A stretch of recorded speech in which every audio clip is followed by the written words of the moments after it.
Vamos a continuar con la segunda conferencia de las 5 o 6 que tenemos, porque todavía nos faltan. Entonces vamos a conversar un poco sobre el abdomen agudo de la gestante.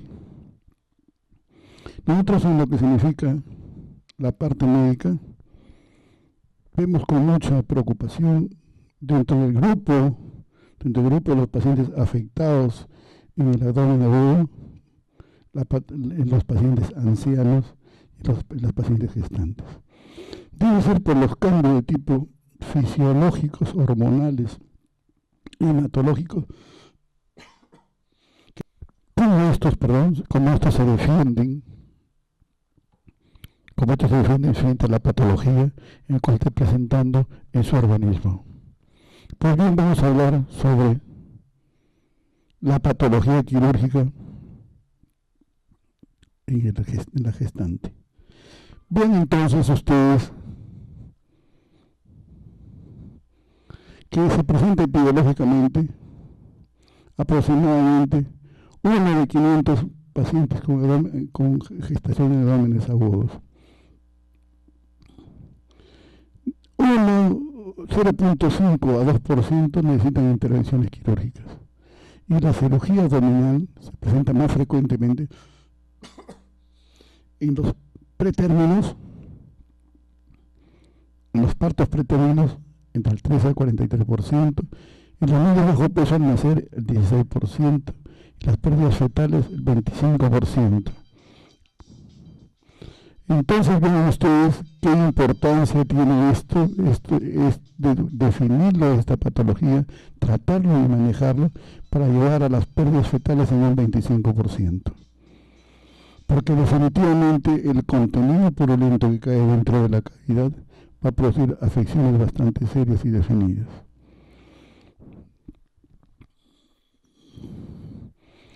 Vean ustedes que el abdomen agudo es un conjunto de patologías de origen abdominal en el que sus síntomas cardinales es el dolor, como ya lo hemos definido, y la gestante no se altera o no se escabulle de todas estas consecuencias. Lo que pasa es que el crecimiento del útero de acuerdo a los trimestres de embarazo va a producir el desplazamiento de las vísceras hacia los continentes superiores. Ese desplazamiento de los continentes superiores porque el útero busca su espacio, un espacio tremendo por la cantidad, el tamaño, la expansión y el producto que lleva adentro. Pero a la misma vez tiene que protegerse la paciente y proteger al producto, porque las heces de la septicemia puede hacer perder a los dos pacientes, a los dos elementos que están en tela de juicio aquí, que es la madre y es el niño. También es para definir que el abdomen agudo difuso en cuadrante superior izquierdo, cuadrante superior derecho, cuadrante inferior izquierdo, cuadrante inferior derecho. O sea, lo que se quiere referir es que se tipifica por igual.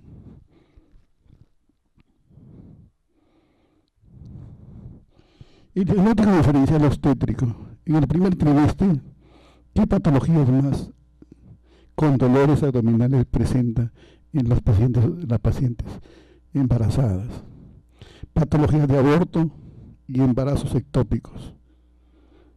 No olvidarnos que estas patologías son las causas más frecuentes de dolor abdominal en el primer trimestre.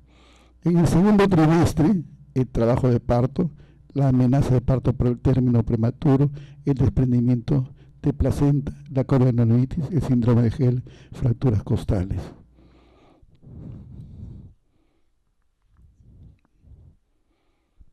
No olvidarnos que la apendicitis aguda es uno de los cuadros de mayor presentación en la gestante. Este cuadro, sí, definitivamente tiene que ser resuelto con problema, resuelto con resolución quirúrgica. No se puede ni ocultar el cuadro, no se puede ni derivar el cuadro, no se puede ni tranquilizar con antibióticos, ni nada por el estilo. Tiene que resolverse, porque la septicemia, anaeróbicos y enterobacterias van a llevar probablemente a un fallecimiento de la madre y el niño. Entonces se dice que La presentación del dolor abdominal periumbilical es muy característico por el empuje que hace de acuerdo a los trimestres del útero grávido. Hay anorexia, náuseas y vómitos que se presentan en todas las apendicitis. Sensación de distensión abdominal, como todas las patologías apendiculares. El signo de McBurney. Este signo de McBurney sí es un signo movible. Conforme el útero crece, va llevando esta sintomatología, esta signología, este punto hacia la parte superior, arriba, por el flanco derecho. El signo de Ronsin se presenta por el empuje de aire que hay de la izquierda al lado derecho. Solo ese signo obturador puede presentarse también por la posición del apéndice que ocupa, pero son muy infrecuentes. Vean ustedes cuál es la posición del apéndice cecal, porque estamos viendo la apendicitis del embarazo. La apéndice cecal como punto de McBurney en sus inicios y cómo con la preñez o con el embarazo va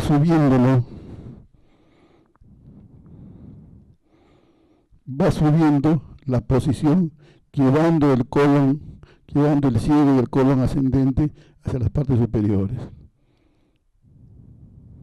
3 semanas, 4 semanas, 5 semanas, 6 semanas, 3 meses, 4 meses, 5 meses, 6 meses, 7 meses, 8 hasta 9 meses. Miren cómo se ubica a los 8 o 9 meses, casi en el hipocondrio derecho. Entonces, su ubicación de las apendicitis en las gentantes es en el flanco derecho. Y de acuerdo a la época del trimestre en que ha sido acogido esta infección. También vean que 2 casos de niñas embarazadas se presentan, predominan en la primigesta. Miren esas características epidemiológicas. 2 casos de niñas embarazadas, predominan en primigestas, más frecuente en el segundo trimestre. Esto sí, yo he visto obviamente que es más frecuente en el segundo trimestre. La movilización del útero a la derecha despierta dolor, que es el signo de O'Brien, y el signo de Hadler, el dolor circunscrito en la posición supina. ¿Y por qué esto? Porque el útero va a mover a sus anexos, va a mover todo hacia el lado derecho, que va a despertar el dolor. ¿Y por qué? Porque el apéndice sube en posición, y el aire sube en posición erecta, por lo tanto sube el aire entre el colon ascendente o en el ciego y eleva la posición del apéndice. El tratamiento es cirugía inmediata. No hay otra solución para las apendicitis agudas. La cirugía tiene que ser realizada. Porque si la cirugía no es realizada en estos tipos de pacientes, las complicaciones van a ser muy severas y muy serias. ¿Qué complicaciones, por ejemplo? La sepsis intraabdominal. La sepsis intraabdominal sería catastrófico en estos pacientes. ¿Por qué? Porque esto traería una serie de complicaciones posteriores que comprometen la estabilidad de tipo funcional tanto para la madre como para el producto. Entonces, esto es intangible. No se puede dejar de operar a un paciente embarazada con apendicitis aguda. El sistema de respuesta inflamatoria sistémica en las pacientes gestantes está alterado. Por lo tanto, la respuesta a la sepsis también va a ser alterada.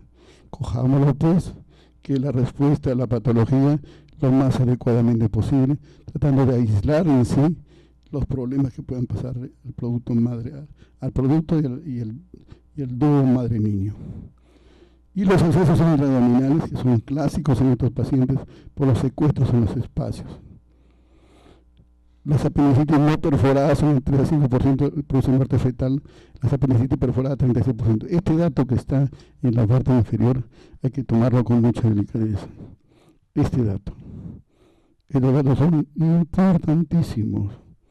Son importantísimos. ¿Por qué son importantísimos? Porque las perforaciones apendiculares se presentan a las 72, más del 50% a las 72 horas. Desde las 48 horas están presentándose de acuerdo a la respuesta inmunológica del paciente. Para 72 horas ya están en un gran porcentaje perforados. 36% de muerte fetal. Que un apéndice se perfore en una gestante va a tener consigo de que haya caída de contenido fecal dentro de la cavidad. Por lo tanto, una infección, una sepsis anaeróbicos, enterobacterias gran negativos que pueden producir altas tasas de mortalidad madre y el producto, comprometer tremendamente. Es por eso que toda gestante con dolor en fosa ilíaca, más que fosa ilíaca derecha, en flanco derecho tiene que ser respetada en sus diagnósticos, tanto clínicos como su diagnóstico de tipo ecográfico, su diagnóstico de tipo ecográficos, si es posible, de tipo diagnóstico clínico es elemental en este tipo de pacientes. Y la cirugía que se refiere es, si es en la mitad si es en el segundo trimestre, puede ser cirugía laparoscópica, y si es en el primero o tercer trimestre, tendrá que ser cirugía abierta o convencional. Porque en el primer trimestre ronda lo que significa las alteraciones de malformaciones congénitas por las drogas que se van a utilizar. Y en el tercer trimestre se hace un síndrome de hipertensión intraabdominal por el CO2 que se va a producir dentro de lo que significa la hipertensión intraabdominal para la ubicación del mejor medio para realizar una apendicectomía laparoscópica. Conclusión sobre este tema, conclusión sobre esta patología de abdomen agudo.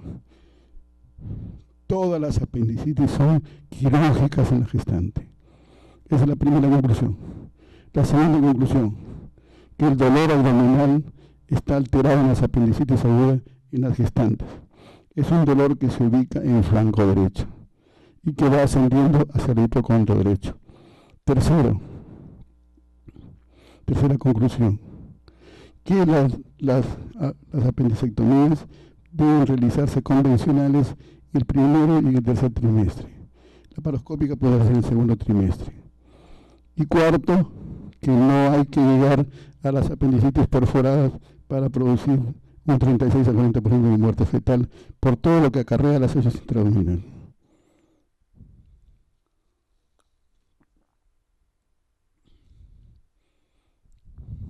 Un segundo tema, que son las colecistitis agudas en las gestantes. Es una inflamación de la vesícula biliar, 90% de los casos debido a cálculos biliares. 1 de 1.600 a 10.000 embarazadas pueden sufrir una colecistitis.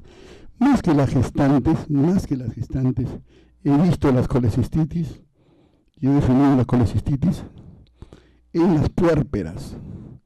Debe ser el movimiento lo que significa el colesterol, debe ser el movimiento lo que significa la parte hormonal y las alteraciones motrices de la vesícula que facilitan la formación de las colecistitis agudas. Entonces, he definido el síndrome de Murphy, no tiene ninguna variabilidad, una leucocitosis en el 85%, una palpación de masa aplastonada en 40% en el hipocondrio derecho, las amilasas pueden estar elevadas, la bilirrubina puede estar elevada y la ictericia de un 10%. Una ictericia de un cuadro de tipo agudo más, no un síndrome coledociano. Todas las colecistitis que nosotros recibimos en gestantes en nuestro hospital, tratamos de manejar las medidas conservadoras.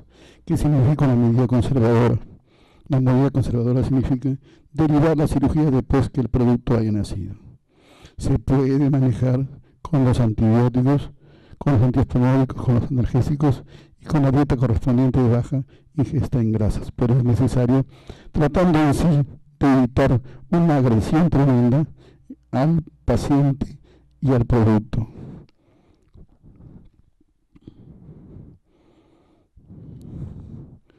El tratamiento médico es conservador. Hidratación, ayuno, analgésicos. Eso es importantísimo. El primer trimestre, manejo conservador, valoración del cirujano en el segundo trimestre, valoración de cirugía en el segundo trimestre. El segundo trimestre, valoración de cirugía. ¿Puede realizarse o no puede realizarse? Yo habré practicado como cirujano a los 35 años de cirujano, 2-3 colecistectomías en gestantes, segundo trimestre. El tercer trimestre, el tratamiento conservador, proponiendo la cirugía del puerperio. Eso es en ese cuadro para volver a repetir y a definir Miren ustedes, en el primer trimestre y en el tercer trimestre las medidas son conservadoras, posponiendo la cirugía. En el segundo trimestre, si esto se convierte en una verdadera emergencia, se puede realizar una cirugía. Si se convierte en una verdadera emergencia, se puede utilizar la cirugía.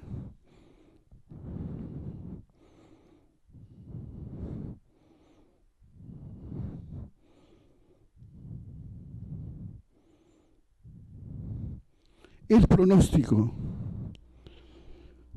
Las laparotomías en el primer trimestre, 12% de abortos. O sea, realizando la laparotomía en el primer trimestre son 12% de abortos. En el segundo trimestre, 4 a 5% de abortos, 7% de partos pretérminos. O sea, de todas maneras, hay abortos, pero pretérminos se amenaza ahí con un 7%. En el tercer trimestre, 40% de partos pretérminos. Miren la importancia, es por eso que el trabajo puede realizarse si nos obliga en el segundo trimestre. Ni en el primer trimestre ni en el tercer trimestre, porque aceleramos los abortos o los partos pretérminos.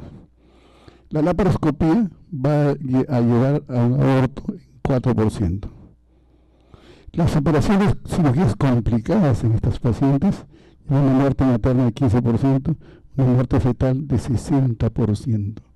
60% de muerte fetal. ¿Cuáles son las cirugías complicadas cuando hay una complicación de biliar, una complicación de colédoco? Las coledocolitiasis. No olvidemos las coledocolitiasis que pueden producir la muerte de la paciente y la muerte del producto. 60% de muerte fetal. Porque en esa zona, esa área, hay que trabajar la vía biliar tiempo adecuado y las complicaciones son posteriores.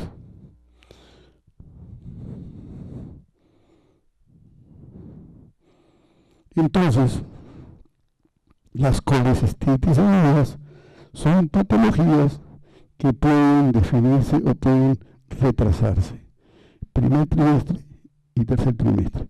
En el segundo trimestre puede realizarse por los bajos índices de abortos o los bajos índices de partos prematuros.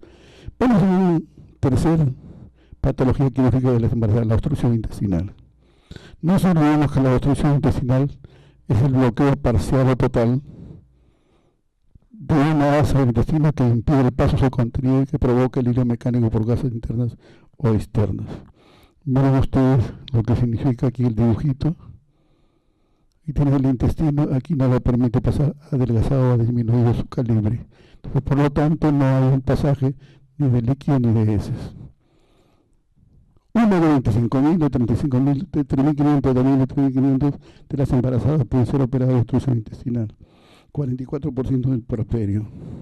Etiología, hernias, adherencias, posoperatorias, impactación fecal, neoplasias, invaginación intestinal, de los cuerpos extraños, parasitosis intestinal. ¿Cuál es la etiología más frecuente que he observado?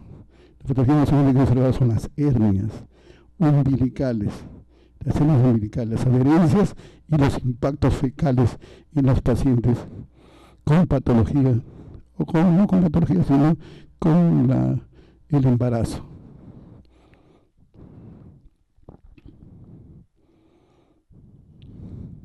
Bueno, tiene manifestaciones clínicas, el dolor tipocólico,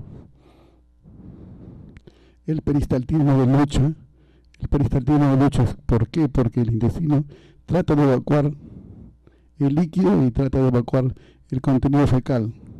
Y con ello trata consigo de sí de que produzca lucha el intestino contra una salida y no la encuentra. La gran distensión abdominal, la distensión abdominal es predominantemente una obstrucción baja, una obstrucción a nivel colónico. La constipación, que significa el estreñimiento, ausencia de ríos intestinales. La ausencia de ríos intestinales se presenta en el último momento de la obstrucción intestinal. ¿Por qué? Porque ya el intestino se cansó, agotó, se distendió y alteró completamente lo que significa su contenido intestinal o su contenido vascular. Los vómitos. Los vómitos son importantísimos aquí porque su presentación va a decir de que no hay pasaje, por lo tanto lo trata de eliminar. La radiografía en bipedestación y decúbito lateral. Hay que tener mucho cuidado en lo que significa en las radiografías, sobre todo en la época de gestación de la paciente. Yo creo que es una patología ginecológica que tampoco podemos derivar. Trataremos de manejar primero lo más conservador posible, tratando de colocar sonda nasogástrica, descomprimiendo y manejarla para que haya un buen funcionamiento intestinal. Si no se puede y hay una amenaza de complicación estructural del intestino, hay que intervenirlo. Y el tratamiento quirúrgico es resolver el problema muchas veces con resecciones intestinales. El pronóstico de la mortalidad materna, especialmente por ejemplo fetal, hasta el 26%.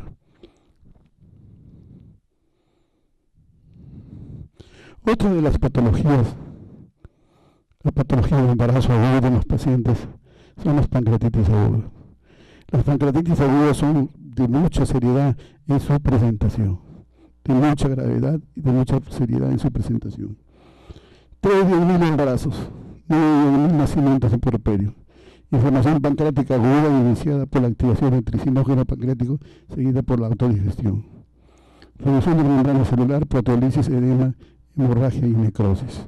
Realmente las pancreatitis en una gestante es bastante severo, con la pérdida con una alta tasa de mortalidad y de mortalidad del producto también. ¿Qué lo presenta? Generalmente lo presentan las sobrealimentaciones con sobrealimentaciones con grasas. Eso nunca hay que olvidarlo. Miren las manifestaciones clínicas. Las manifestaciones clínicas son dolor epigastrio constante y severo. Un dolor que se ubica en el epigastrio o en la zona, un poro umbilical y se irradia hacia la espalda. ¿Por qué se irradia hacia la espalda? Porque el páncreas tiene una ubicación retroperitoneal, por lo tanto tiene constante soporte sobre la columna y sobre los plexos dientéricos o los plexos neurológicos que ahí se ubican. Dolor irradiado hacia la espalda es acelerado por algunos alimentos. Los alimentos que más nos exacerban son las grasas y son las ingestas de alcohol. Distensión abdominal. La distensión abdominal se presenta en la gestante principalmente por dos causantes: la irritabilidad intestinal frente a la acumulación de líquido de tipo enzimático pancreático, que realmente es muy serio, muy serio. Yo no dejo de conferenciar la seriedad que se presenta sobre este caso. Los vómitos son como consecuencia de la irritabilidad de tipo intestinal muy definido.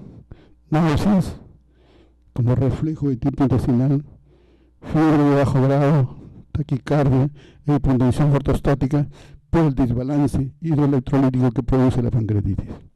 En las pancreatitis lo más típico es el desbalance hidroelectrolítico y el manejo médico es mejorar este desbalance hidroelectrolítico que nos obliga a dar una buena hidratación con cristaloides.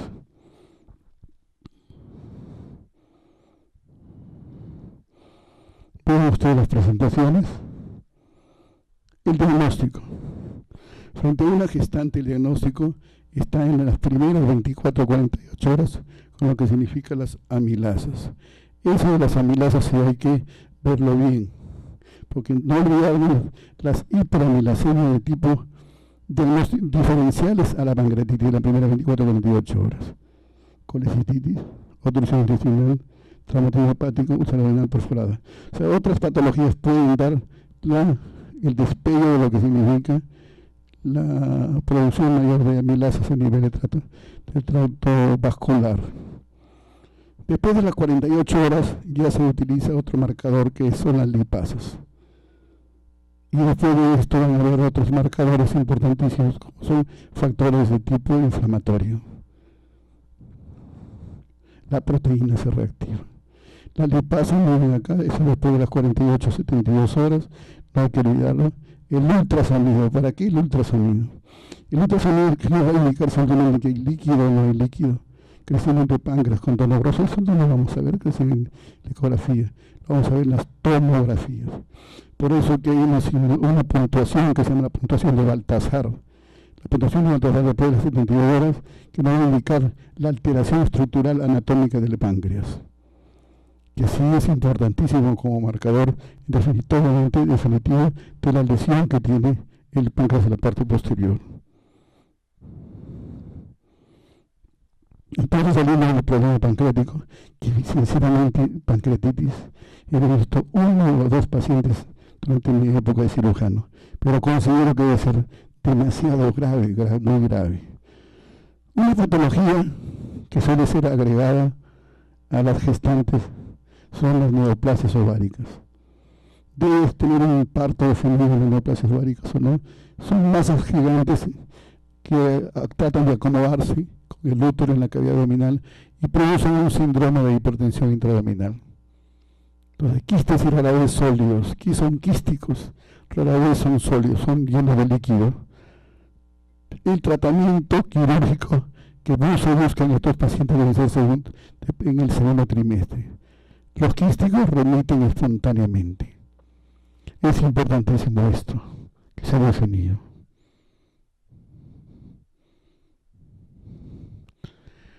Trauma abdominal.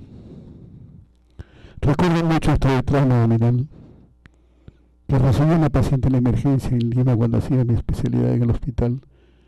El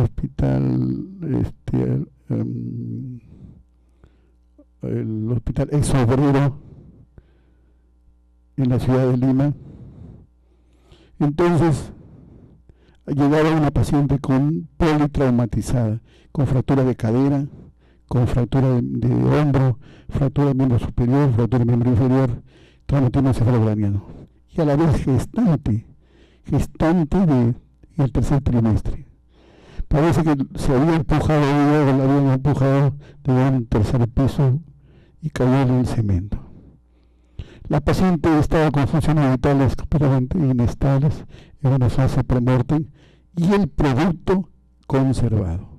Le hicieron necesario urgente este premortem y el producto salió vivo. Miren, señores, ¿cómo es que el espacio uterino conserva la seguridad de este producto en el claustro materno? Qué importante, qué bondadoso. Los pacientes politraumatizados que pueden someter en riesgo al producto son aquellos que pierden volúmenes circulantes de sangre o de contenido por mayor del 25%. Dicen que no puede presentarse la hipotensión después de la pérdida del 25%, que en otro tipo de pacientes se comienza a alterar solamente el 15%. Es que estos pacientes tienen alterado en beneficio la producción de glóbulos rojos y el volumen, por lo tanto el volumen circulante. Por lo tanto, su respuesta va a ser mejor a esta pérdida.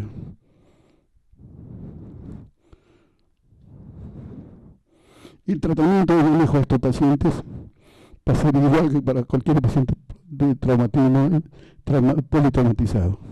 La vía aérea permeable, que es importantísima para mantener una vía aérea permeable para que nos permita ventilar y por lo tanto oxigenar y por lo tanto enviar O2 a esas células que están en sufrimiento o en hipoperfusión. Restablecer el volumen circulante perdido, evaluación neurológica, establecer la etapa de la gestación,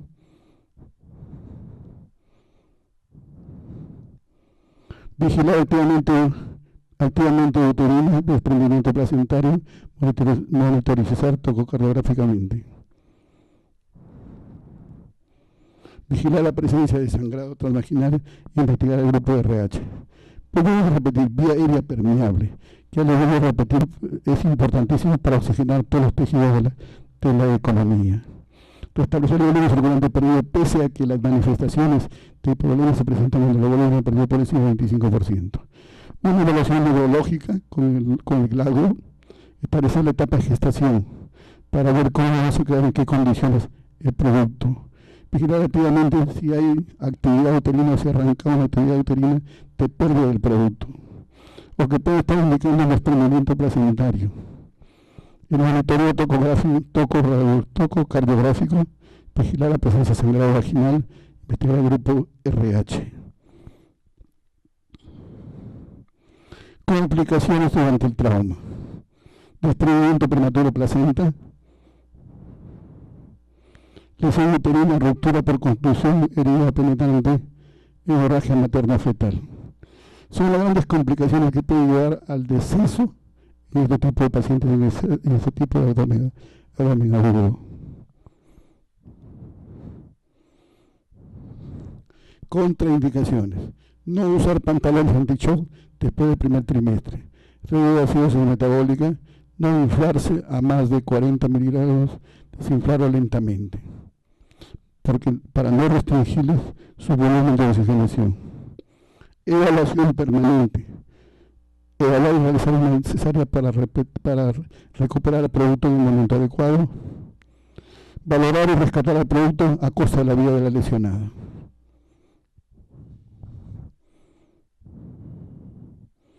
Vean ustedes cómo al finalizar vemos a una madre, vemos al producto y vemos dónde aparece el producto.